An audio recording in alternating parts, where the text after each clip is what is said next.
going back to 2013, we kind of did a big redesign on the Switchblade. Went to a more aggressive, wider wingtip outline. We did some profile refinements. We wanted to put a real kind of a little boost of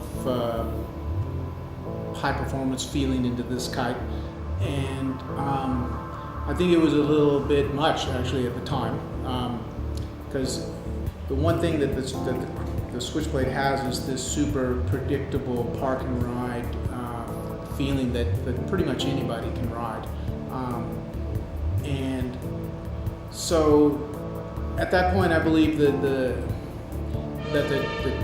that kite was one of my favorites to ride personally, but I think that we maybe lost a little bit of that super park and ride feeling. So back in 2014, we rebrought the kite. We did more refinements to the profiles, and we got back that super powerful, predictable pull that Switchblade is famous for.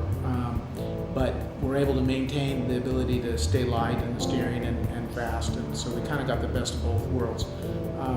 In 2015, we wanted to go yet another step further, trying to get it to be easier to ride in lighter winds when you're putting more demand on the kite, less sensitive to stalling, maintaining this super powerful, predictable pull, but with a nice, easy, light steering.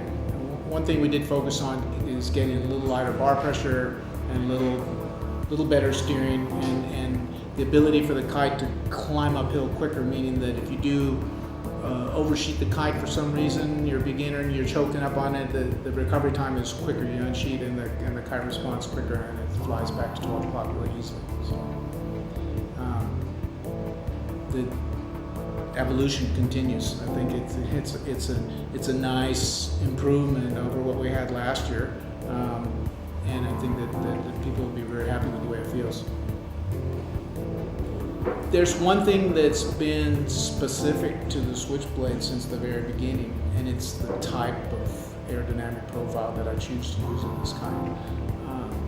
In comparison to a lot of the other kites that we make, and also our competitors' kites, this Switchblade has a very full draft forward, really rounded entry profile, which is very insensitive to attack angle change. So the profile is working properly at a really wide range of attack angles. So it flies good depowered and it flies good power in. So it makes it so it's not very specific to where the rider has to keep the kite trim.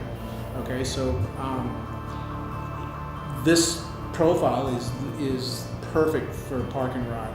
Park and ride, basically, the kite has lots of power. You dive it once, you're up on a plane, and then you just shoot it and go. You know, it requires very little movement of the kite unless you're super underpowered. I think that, yeah, with the Switchblade, it's a nice foundation to do a little bit of everything. You can unhook with it. Look at all the years that we've promoted it for wake style riding. It's a great wake style kite, but it's fast and nimble enough to be good in surf. It's surprisingly good on foil boards.